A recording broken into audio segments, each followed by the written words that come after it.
Hi everyone.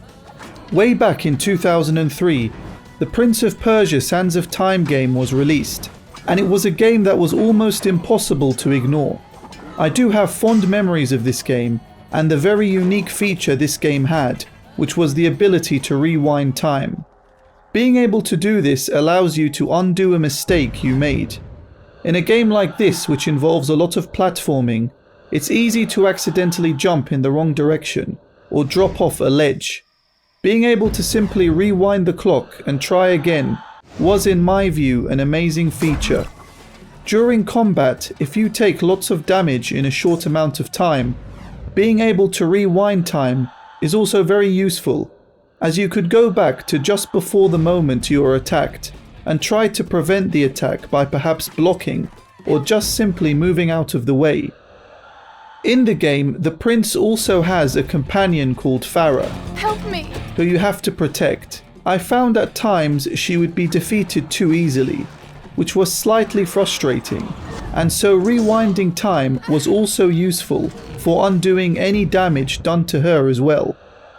I found it interesting how if you rewind time when you are with Farah, she would often say how she feels like she has lived this moment before. I like how the developers added a detail like this. That's strange. I almost feel as if I've lived this moment before. I also find it funny how if you attack her, she would also attack you with her bow and arrow. What? That's not funny. Stop! Ow! Sorry! Occasionally during combat, instead of shooting her bow and arrow at the enemies, Farah may accidentally shoot at the prince and then immediately apologize, which I found to be quite funny. Sorry! There are many puzzles you need to solve in this game, some of which are slightly challenging, but overall I did enjoy completing them and do think that they are good additions to the game. My favourite part of the game is definitely the platforming. I really enjoy trying to avoid the many traps included in this game. Being able to wall run and wall jump, as well as swinging from bars and ropes, all while trying to avoid numerous traps in the process, does make this game a great platformer. And I would say it's my favourite platforming game from the PS2 era. You are also able to slow down time in this game, allowing you to gain an advantage over enemies. My favourite attack to use in this game was Mega Freeze, which allows you to quickly attack all enemies while they are in a frozen state. It's especially useful in the later levels, where you are surrounded by more challenging enemies, who can just block all your attacks. You encounter various enemies throughout the game, who become more difficult to defeat as you progress. You can defeat most enemies by jumping over them and using the dagger to absorb their sand, but you will eventually encounter some enemies you can't jump over. At first I found it difficult dealing with these enemies. Using attacks such as Freeze and Mega Freeze, I feel, is the most effective way to defeat them. One of the more memorable battles in this game has to be on the elevator going to the hourglass. You are met with many enemies who range from the easier to defeat blue guards all the way to the sand generals, who will just block all your attacks unless you use your sand powers. Drinking water is what refills your health in this game, and so it's useful that during a lot of these fights there is nearby water. You just have to be quick to get to it, as enemies will still attack you as you are drinking water. The game also has many secret magic fountains, where if found will extend the prince's health bar. I did enjoy trying to find these life upgrades, which sometimes were in an obvious location, but were not always easy to find. It led me to explore each and every level fully, to try and find them, and was a great addition to the game. There are also sand clouds scattered around the game, where if collected, will refill all your sand tanks, and eventually create new sand tanks, which will give you more opportunities to rewind time if something goes wrong.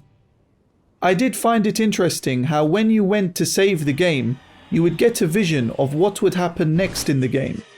I enjoyed watching these visions and would like to see a feature like this in newer games as well. In the console version of the game, there is a wall you can break which unlocks the original 1989 Prince of Persia game, which was a great addition, but unfortunately, this feature is not available on the PC version. There are many memorable moments in this game for me. I do have fond memories of the Hall of Learning level, as I remember spending a lot of time trying to shine the light beams onto the symbol when I played this game as a child.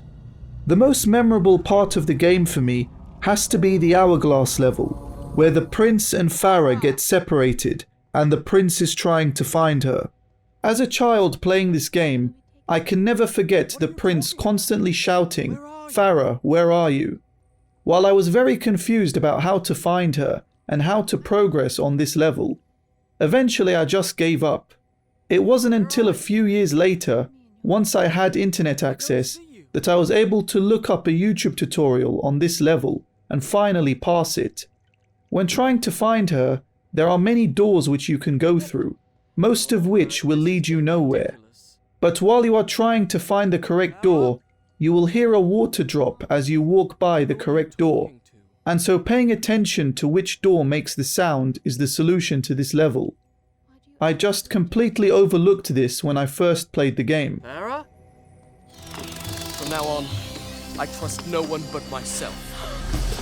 Yuri Lowenthal voices the prince in this game, and I found the voice acting and overall sound design in the game to be great. Do you think I can jump it? Go on, try. What's the worst that can happen? There you go. It's impressive that even 20 years later, Yuri is still one of the biggest names in video game voice acting, as he voices Spider-Man in the Insomniac Spider-Man games. Most people think time is like a river that flows swift and sure in one direction. But I have seen the face of time, and I can tell you, they are wrong. The prince can sometimes make funny comments, and there is a decent amount of humor in this game. She said my love. I know she did. I didn't dream it. At least, I think I didn't. It's quite natural, really.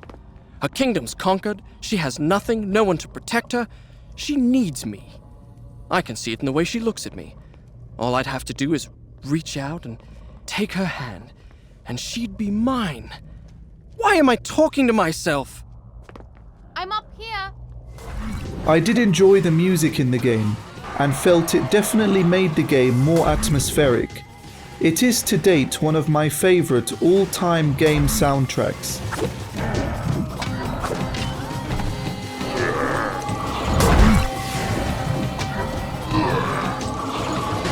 I did enjoy the story of the game.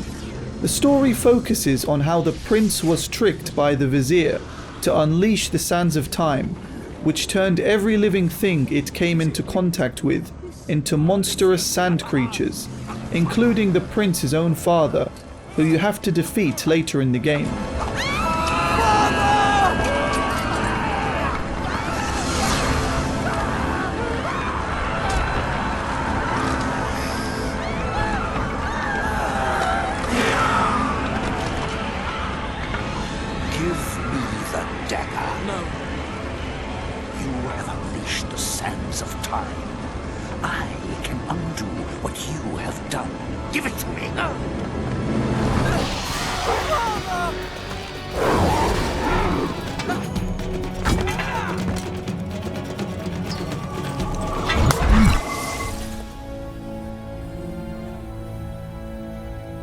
I'm sorry. Why? I know what it is to lose a father.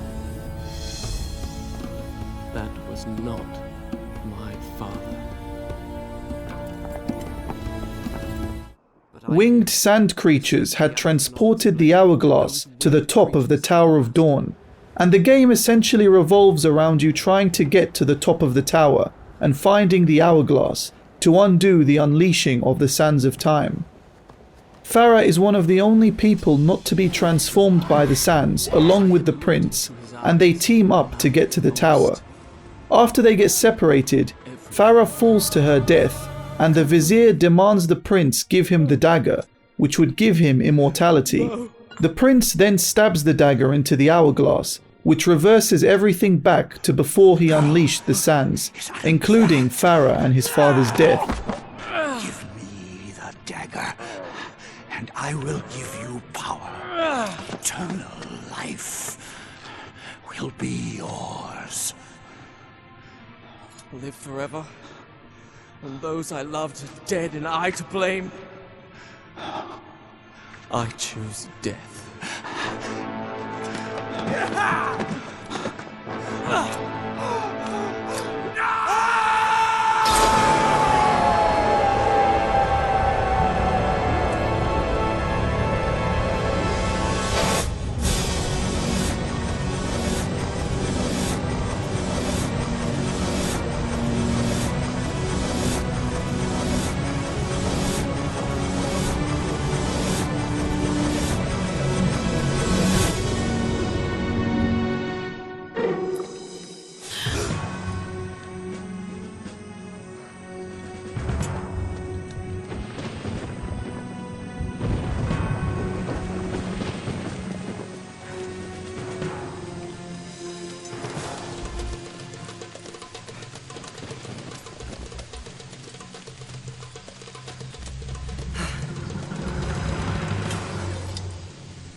The vizier was an advisor to the Maharaja, who was Farah's dad, and so with the knowledge that the vizier is a traitor, the prince goes to Farah and tells her everything that will happen if the vizier is left to live, which she struggles to believe.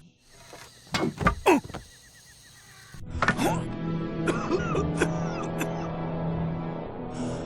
could have been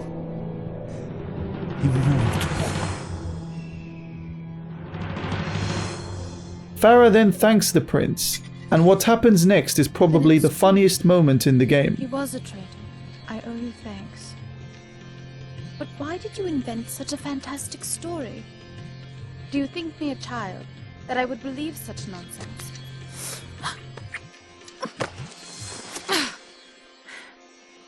I said I owe you thanks. You presume too much. Such a fantastic story. Do you think me a child, that I would believe such nonsense? You're right. It was just a story. On my most recent playthrough, it took me just over 5 hours to complete the game. While it may not be the longest game, I find it to be a great experience and love how the game balances combat and platforming, and unique abilities such as being able to rewind time up to 10 seconds. Overall, I would say that Prince of Persia: The Sands of Time definitely still holds up even to this day. The atmosphere of the game alone makes it unlike most games I have played. The environments in the game are varied, and navigating them while trying to avoid various traps was very enjoyable. Ubisoft do plan to create a remake for this game. I just hope when that does come out, it stays faithful to the original game and has much better graphics than the trailer we got 2 years ago. The successor to the game, Prince of Persia: Warrior Within, has a much darker atmosphere and much longer campaign than this game. I do plan to eventually make a video about Warrior Within as well. Thanks for watching. Please like, comment and subscribe. Goodbye.